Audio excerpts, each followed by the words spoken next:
my honourable friend from Watford for all his work in this space. Just to reassure him to increase uptake in women and girls in STEM education, we're funding programmes such as Advanced Mathematics Support, the Advanced Maths Premium, Stimulated Physics Network and the Inclusion in Schools project. And we're already seeing a 50% increase in the number of women taking higher education STEM courses since 2011. Oksana Begum. Thank you, Mr. Speaker. In this cost of living crisis, will the government commit to an emergency domestic abuse fund so that all survivors can access help with fleeing an abuser, so that no one is left choosing between ongoing abuse and violence or poverty and hunger? Secretary. I thank the Honourable Lady for her question. We have set out the multiple ways in which we are supporting vulnerable people, but if she has a more specific, I'm afraid I didn't get all of her question, but she has a more specific issue that she would want us to look at. If she would write to me or a Treasury Minister, then we could look into it in more detail. Thank you very much, Mr. Speaker. Will my right honourable friend update the House on what the government is doing to support women starting up small businesses? Minister. Well, can I thank my honourable friend from me for her work in this area? It's crucial that we get more women starting up their own businesses. We anticipate that would increase, bring in £250 billion to the UK economy. The task force that we've asked Anne Boden to lead will be making recommendations to government in the new year. But we know that venture capital is a huge problem stopping women starting a new business. For every pound of venture capital given to a new business, only a penny of that goes to women, whereas 89 pence goes to men. Mr. Bradshaw. Thank you, Mr. Speaker. The Equality Act does not have the legal teeth needed for enforcement of the law. The responsibility falls entirely on the discriminated individuals to pursue legal redress. Will the Minister meet with the guide dogs for the Blind Association to discuss their Open Doors campaign and stop the shame that is nearly three-quarters of guide dogs owners reporting an access refusal in the last 12 months? Well, I'm very grateful for the... Thank you, Mr. Speaker. I would be absolutely delighted to meet with guide dogs to talk about that campaign. They're an important stakeholder in the disability sector, and we will make sure that that meeting to discuss it happens. Vital Fabricant. My right honourable friend will have seen the news today that between 400 and 500 migrant workers were killed building the stadia in Qatar.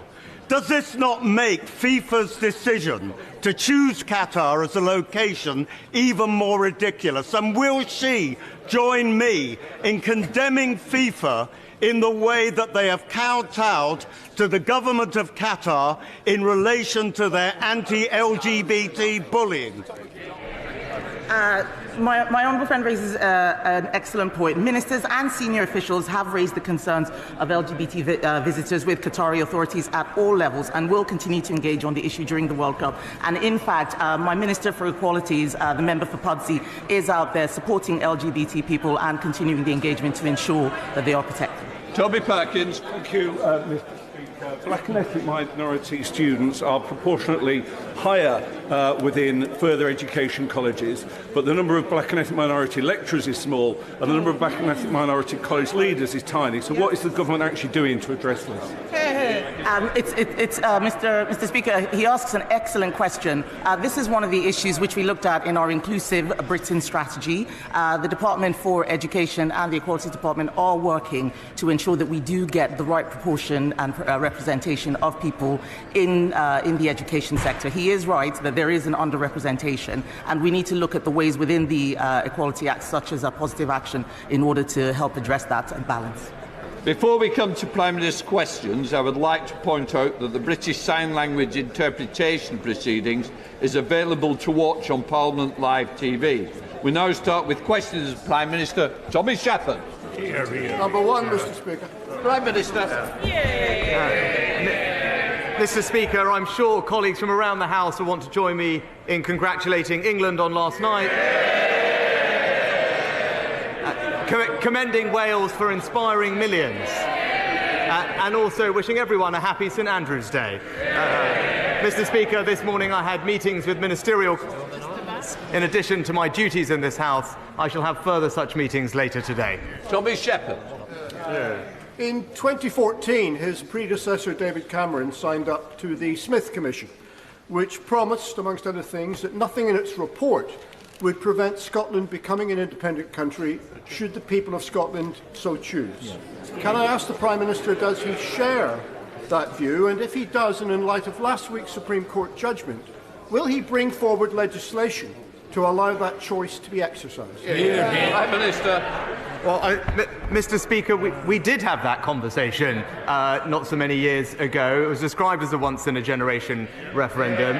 But and we discussed this last week. I think what the people of Scotland want is for us to be working constructively together to focus on their priorities. That's indeed what we're doing in his own area, investing hundreds of millions of pounds in a growth deal and ensuring that with a new concert hall we can enshrine Edinburgh's reputation as a city of culture. Sir Paul Beresford. Thank you, Mr. Speaker. I've just returned from the South Pacific and I found there a deep...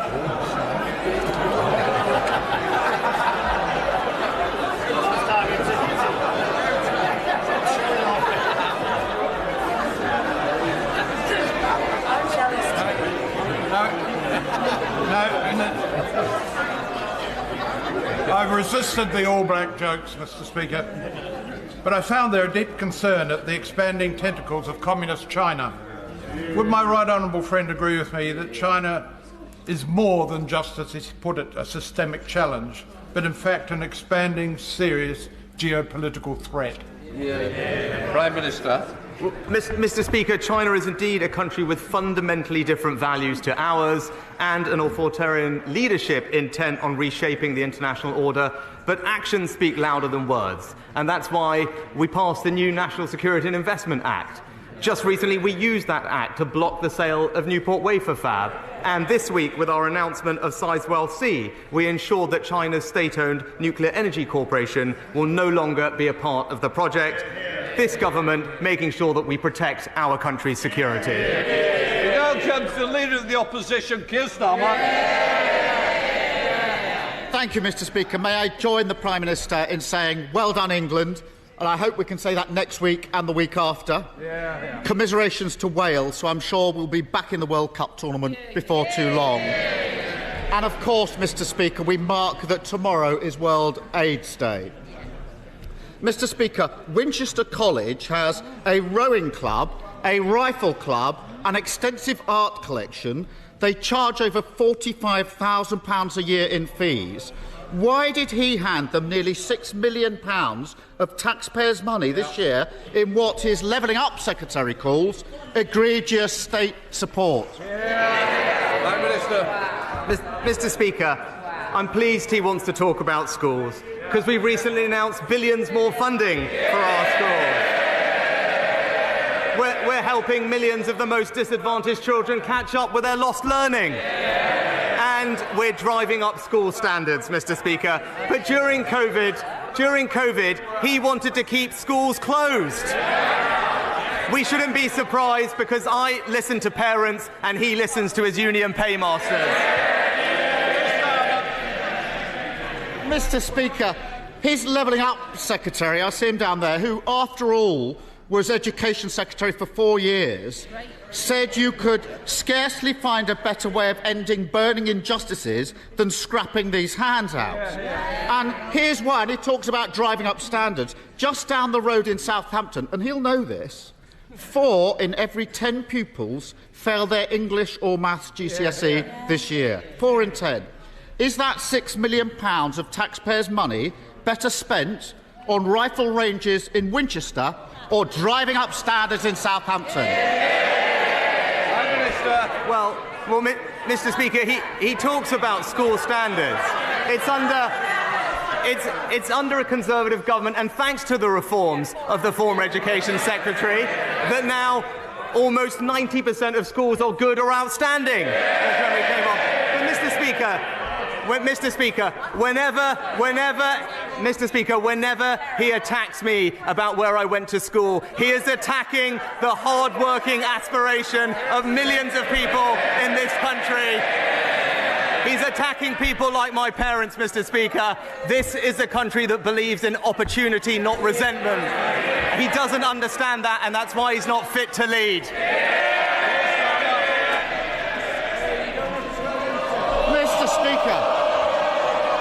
Mr. Speaker, if he thinks the route to better education in this country is tax breaks for private schools in the hope they might hand some of that down to state school, that's laughable. Trickle-down education is nonsense.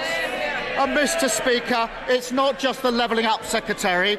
His Education Minister sitting there asks, how much better would it be if Conservatives got rid of these handouts? He talks about his record. It's simple. He can carry on being pushed around by the lobbyists, giving away £1.7 billion to private schools every year, or we can put that money to good use. In the Tory scandal, he talks about his record. Hundreds of thousands of children leaving school without the qualifications that they need. I've made my choice. What's his? Prime Minister. Mr. Speaker, we're improving school standards for every pupil in this country. It's our reforms that are leading to us marching up the PISA league tables for reading, for writing, more good and outstanding schools, more investment in every single school. But he talks about choice. This is about supporting aspiration, Mr. Speaker, and that's what this government is proud to do. Mr. Speaker, he really does need to get out more. And he talks about aspiration. Mr. Speaker, they are killing off aspiration in this country, and it's not just education. Why is the dream of home ownership far more remote now than it was when his party came into power 12 years ago? Prime Minister. Well, Mr. Speaker, what have we done in those 12 years? The highest number of new homes started in 15 years. Largest number of first-time buyers in 20 years. He talked about 10 years ago. What do we inherit? The lowest level of house building in a century. Mr. Speaker, would you believe it? Mr. Speaker, the simple fact is this. Every year, the age at which people can buy their first home goes up. At this rate, under this government, a child born in the UK today wouldn't be able to buy their first home until they're 45. Now, I love my kids, but I don't want to be cooking them dinner in 30 years' time. Now, Mr. Speaker,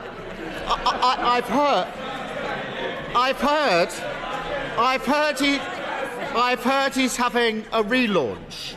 Apparently, it's called Operation Get Tough.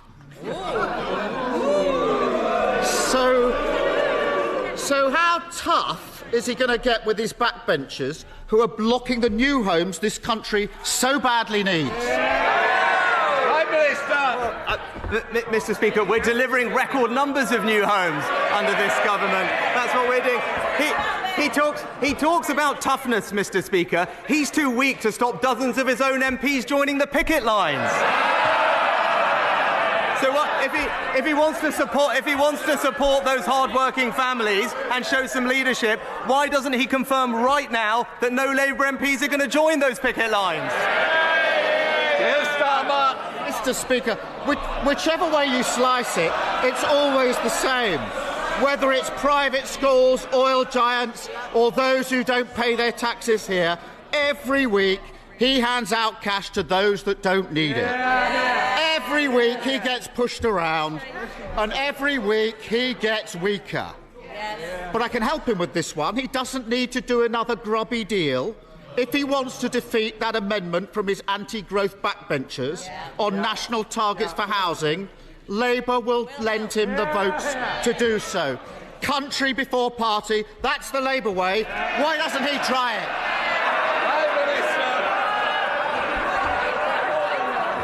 Mr. Speaker, I think we did hear too weak to confirm no one on the picket line. But Mr. Speaker, it's the same old Labour ideas: more debt, more inflation, more strikes, and more migration. He tells his party what they want to hear. I'll take the difficult decisions for this country, and that's the choice, Mr. Speaker. It's the politics of yesterday with him, or the future of the country with me.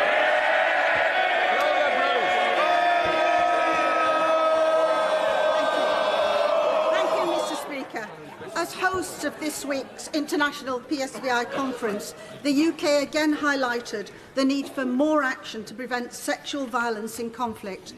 With heart-rending accounts of women in Ukraine being brutalised in this way, and reports that a third of women in conflict zones can be victims, will the Prime Minister champion with me as his Special Envoy for Freedom of Religion or Belief the work being undertaken with young people across the world to prevent religion or belief being weaponised, which can later manifest into sexual violence in conflict? Prime Minister. I'm incredibly grateful to my honourable friend for her dedicated work in this area.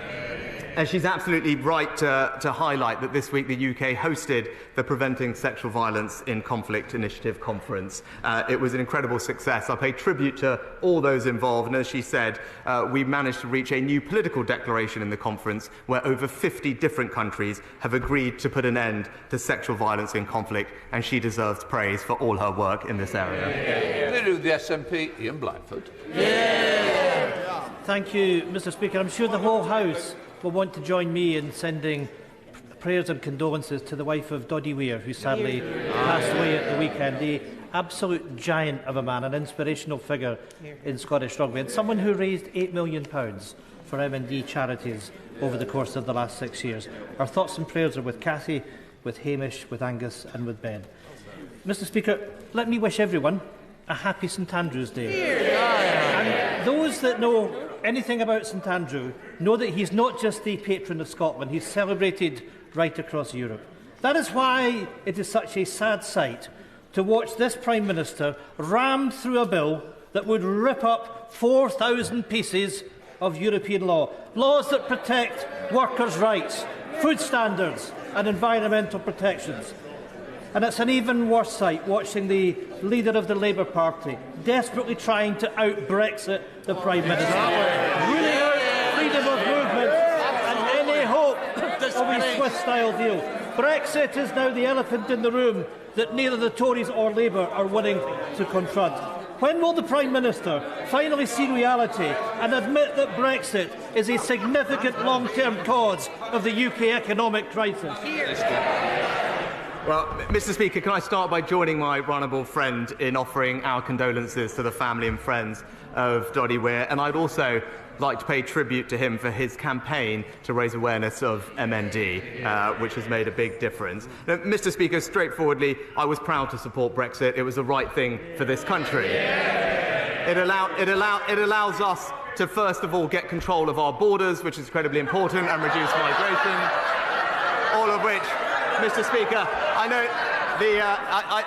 noticed what he said, and I agree with him, actually, about the slight dexterity of the Leader of the Opposition on these topics of free movement. And I know he'll join me in reminding the Leader of Opposition about his previous promise to defend free movement of people, not something that we support, Mr. Speaker, but we're also seizing the economic opportunities, deregulating and signing trade deals around the world. That's how we'll drive growth and prosperity. Ian Blackford. Thank you, Mr. Speaker, and can I thank the Prime Minister for his remarks on Doddy Weir, but once again what we're seeing over Brexit is better together. We're used to that in Scotland. The problem for both the Prime Minister and the Labour leader is that when it comes to Brexit, even their own voters don't agree with them. The last YouGov poll showed that a record 56% now believe it was wrong to leave the European Union, and that figure is 71% in Scotland. 1 in 5 who actually voted for Brexit have now changed their minds. More and more people across these islands are wise to the fact that "Make Brexit Work" is just another stupid slogan. But Scotland can't be stuck with a new Brexit Together coalition of the Tories and Labour. So on this St Andrew's Day, can the Prime Minister finally tell people in Scotland the democratic path to escape Westminster control, to deliver independence, so we can get back to the European Union? Prime Minister. Mr. Speaker, he talks about democracy and votes. I think the difference between him and I is that I respect the result of referendums. He talks about this. Just remember one thing, Mr. Speaker. We had the fastest vaccine rollout in the world. We had that because of our freedoms after leaving the European Union. Well, Palsy. Thank you, Mr. Speaker. Mr. Speaker, manufacturing remains a key part of the UK economy, and for the West Midlands, that means automotive. That's important in my constituency of Rugby, which includes firms in the supply chain and workers at Jaguar Land Rover. With the move to all new cars sold in the UK to become electric by 2030 means that which is critical for us to have a site for battery manufacture. Assembly is already taking place elsewhere in the world where batteries are made. So will the Prime Minister give his support to the bid for a gigafactory in Coventry? Prime Minister.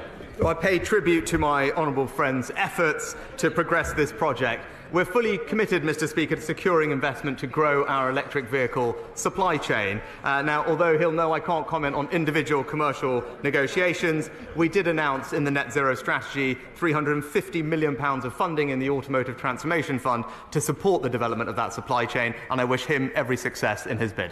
Colm Eastwood. Yesterday, BBC Northern Ireland announced cuts to programming and jobs at BBC Radio Foyle that, in my view, will leave the station totally unsustainable. The BBC Charter places an obligation on that organisation to allow audiences to fully engage on local issues. This decision, in my view, is a very clear breach of that obligation, leaving licence fee payers outside the Greater Belfast area without proper local programming. Will the Prime Minister act to defend this very important local public broadcasting service? Prime Minister. Well, Mr. Speaker, I believe very strongly in local public broadcasting, and indeed the government has taken steps to support local media. I'll be very happy to look at the specific issue he raises and bring it up with the BBC when I next see them. Angela Richards. Thank you, Mr. Speaker. The people of Guildford tell me they want women and girls to feel safe, and I'm delighted to have had some successes in getting lights turned back on, including on York East Bridge on behalf of concerned students at the University of Surrey. Does my right honourable friend agree with me that even in difficult times we cannot take a single step back from the brilliant work this Conservative government is doing to tackle violence against women and girls? Prime Minister. Well, Mr. Speaker, like my honourable friend, the government is committed to tackling violence against women and girls and making our streets safer. We've created the Safer Streets Fund, which funds additional patrols, extra lighting and more CCTV. And indeed, the Street Safe online tool allows users, including those in her constituency, to pinpoint locations where they feel unsafe so that the local police can take appropriate action. And I'll continue to support her in her efforts. Sorry. Thank you, Mr. Speaker. The two boys, 16-year-old boys, Charlie Bartolo and Kiani Sianko, were tragically killed in my constituency of Erith and Thamesmead this weekend. My heart goes out to the families and friends left behind. We really need to come across the House to address and tackle serious youth violence. So can I ask the Prime Minister what he is doing to address knife crime epidemic? Prime Minister. I thank the honourable lady for her question and join her in expressing my condolences to the family and friends of the two boys. I also read about it. It's an awful tragedy. She rightly asked what we are doing to make our streets safer and stamp out the scourge of night crime. We're boosting the number of police officers, as she'll know, 15,000 on our way to 20,000, and we're also giving them the powers they need to get knives off our streets, including lifting restrictions on stop and search and introducing new court orders to target known knife offenders. I agree with her, this is something we need to do more on, and she should know that the government will be fully committed to tackling it. Gordon Henderson. Thank you, Mr. Speaker. When will my right honourable friend's government bring forward any emergency legislation that's needed to deport those migrants who came across the Channel illegally in small boats and are now being put up in hotels paid for by hard-pressed British taxpayers? Prime Minister. Well, Mr. Speaker, we are determined to do whatever it takes to break the business model of people smugglers who are causing the needless loss of life of people across the Channel and putting unsustainable pressure on our asylum system. Our Nationality and Borders Act, opposed by the party opposite, Mr. Speaker, gives us new powers which we fully intend to use, and we will take further measures as required to properly control our borders and reduce the number of illegal crossings. Andy MacDonald. Thank you, Mr. Speaker. It was sad to see in a video from his Oxford days the future Prime Minister saying he hadn't a single friend who was working class. And he's not likely to make any soon, because while he sits on a personal fortune, he's refusing the reasonable demands of nurses, railway workers and many others forced to take industrial action just to make ends meet. Why doesn't he give them the wage increases they need and fund it by making the rich pay the same rate on unearned income as workers have to pay for their hard graft? And whilst he's at it, why not scrap the non-dumb tax loophole that he's all too familiar with, which is costing the public £3.2 billion? Mr. Speaker, I have nothing but admiration and gratitude to our nurses for all the work they do. But Mr. Speaker, it is simply unreasonable and unaffordable to have a 19% pay rise. Now, if that's what the honourable gentleman thinks I'm sure the Labour Party can explain to us how they would pay for that and the impact it would have on inflation. But I tell you this, Mr. Speaker, if he really wants to support working people, maybe he should get off the picket line and end the strikes. Thank you, Mr. Speaker.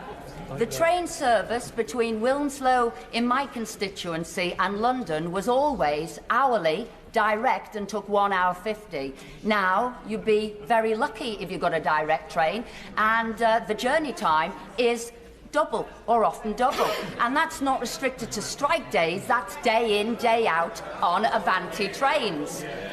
So can the Prime Minister tell my constituents what the government's going to do to sort this out and get the West Coast service back to what it used to be, because the service at the moment is completely unacceptable? Mr. Speaker, my honourable friend is absolutely right about the unacceptable deterioration in the quality of Avanti's service. The Transport Secretary is rightly monitoring and holding them to account.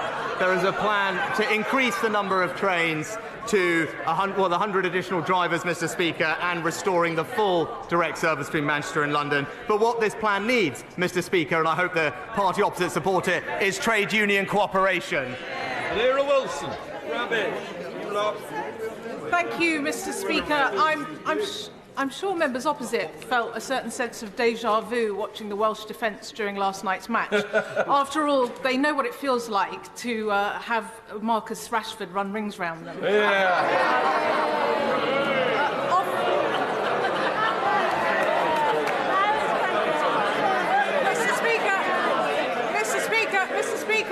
Mr. Speaker, off the pitch, Marcus Rashford has been a tireless campaigner on child hunger. So, in the face of fierce Conservative opposition. So, will the given that he delivered on the pitch last night, will the Prime Minister give him the best thanks possible by delivering free school meals for every child living in poverty? Prime Minister. Mr. Speaker, we're supporting almost 2 million children with free school meals. We also, last year, invested hundreds of millions of pounds in the new Holiday Activity and Food Programme, which is broadening that support through the holidays for those kids who need it, on top of our work to roll out breakfast clubs across the country. Blake Drummond. Thank you very much, Mr. Speaker. The pandemic has played havoc with school attendance, and the Children's Commissioner says that almost 115,000 children are now being home educated, a 34% higher than before the pandemic, with little, if any, monitoring of their educational welfare. Even worse, 9 in 10 local authorities believe they have not been able to identify home-educated children. So when will my right honourable friend be bringing forward the register of homeschooled children so they're identified and we can be sure that their needs are looked after and they're not falling through the net? Prime Minister. Mr. Speaker, we support the right of parents to home-educate their children, and we know many do well. But however, this is not the case for all, and that's why local authorities must seek to identify those children missing education. We've published guidance on the arrangements they should be following, and indeed make sure that they have oversight of elective home education. Catherine West. Thank you very much, Mr. Speaker. After record payouts last year to shareholders, the Royal Mail recently this year announced huge half-year losses and plans to cut 10,000 jobs, while threatening the cherished universal service obligation, which guarantees a minimum 6-day-a-week letter delivery service in the tradition of the black penny from 1840. Why has his government not yet committed to investigate the mismanagement and cack-handed mismanagement of this iconic British service and protecting its future and loyal postal workers? Mr. Speaker, again, I have nothing but gratitude and appreciation for the hard work of our postal workers. But when It is not the right approach. It is not the right approach to go on strike, especially demanding pay, as we have heard, that is simply unaffordable for hard-working British taxpayers. The Honourable Lady would do well to see that, because in the context that we're in, it is simply not possible to give people the type of pay demands that they are making. Andrew Percy. Thank you, Mr. Speaker. Due to the unique geography of Briggangool and the Isle of Axholme, we are one of the most flood-prone areas of the country. So whilst I welcome the record £5.4 billion of flood defence funding, can I ask the Prime Minister, ahead of next year's budget, to look at easing the rules around how that money is spent, so more of it can be spent on maintenance, which is so important to keeping my constituents dry? Prime Minister. Well, Mr. Speaker, I'm very happy to look at that for my honourable friend. He's right to highlight the doubling of the investment that this government has put in flood defences, but it's right that we get the mix right between that, and I'll take that away with him.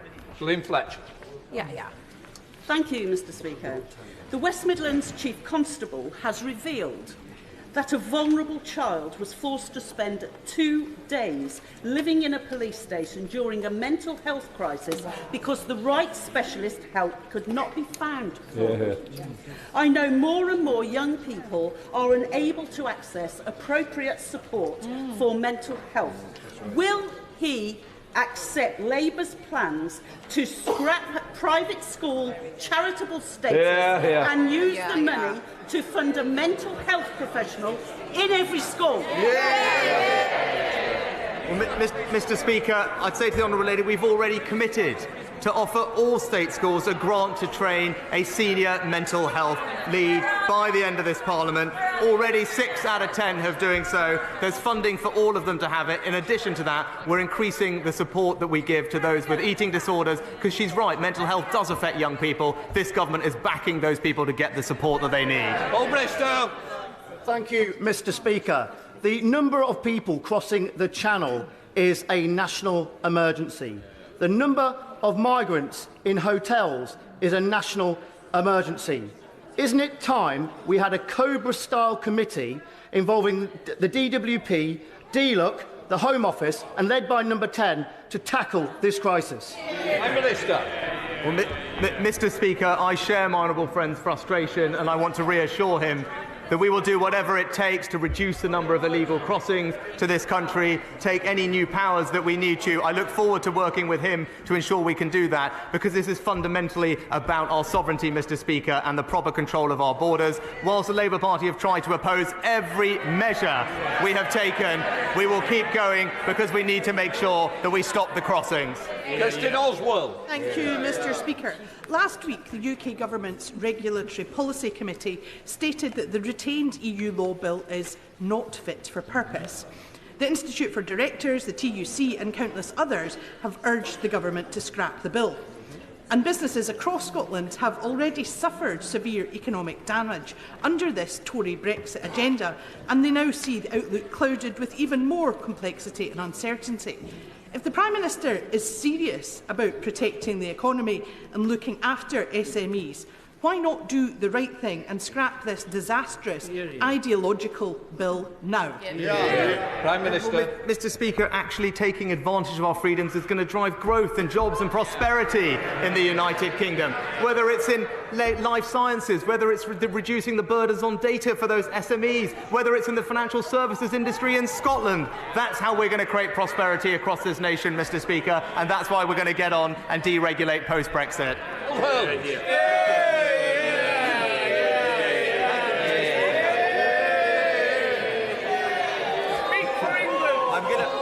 I'm going to come again, Mr. Speaker. My right honourable friend and the Chancellor have rightly pointed out that levelling up is for the whole of the United Kingdom.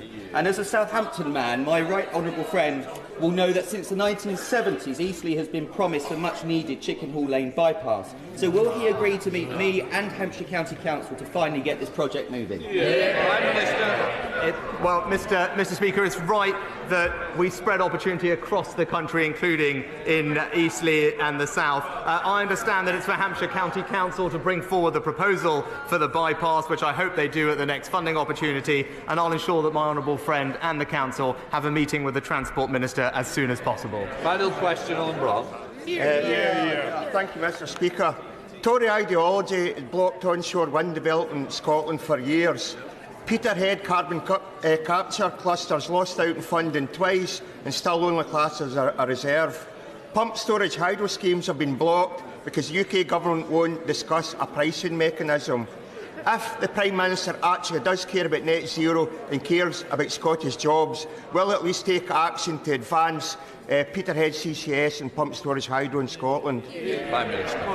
Mr. Speaker, not only are we supporting in this country carbon capture and storage, hydrogen, offshore wind, all new technologies that will help us get to net zero, all of which will create jobs in Scotland, we're also supporting our transition, Mr. Speaker, and that's good for the Scottish economy and it's good for Scottish jobs and something the SNP would do well to support. That completes Prime Minister's questions.